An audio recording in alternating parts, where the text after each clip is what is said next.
The sport has changed so much. Back in the day, the best way I know how to explain it is we drove by the seat of our pants. I mean, you basically strapped the car on your back and you carried it.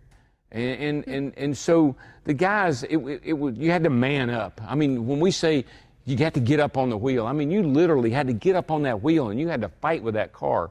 And the guy with the most willpower and the guy with the most determination, he's the guy that won most of the time. Cale was a perfect example. Cale was like he had no neck.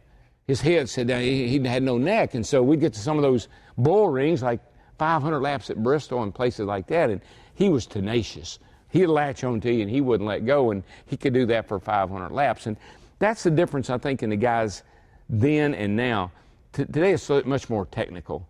The cars are set up more at the shop, not at the track.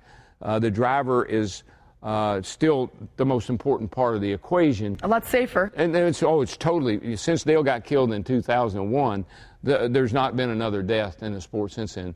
And that's something, you know, it's funny you mention that, because that's something that we had hanging over our heads that these guys don't have today.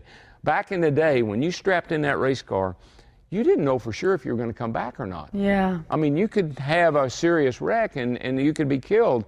And so every time when your wife or your girlfriend or whatever kissed you goodbye and you drove off down pit road, there was no guarantee you were going to come back. Yeah. That has dramatically changed. Thank God. These days, the way these guys race today with the soft walls, now you can hit the wall and bounce off.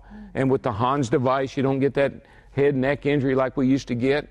And the seats, with the big seats, you don't get that whiplash and stuff like we used to get. So the cars are much safer. They're easier to drive. I don't want to take anything away from the driver, but they're easier to drive. And so, and you see some dramatic racing. I mean, you know, these guys go at it pretty hard. That's one thing that we all have in common. When they drop that green flag, the race is on.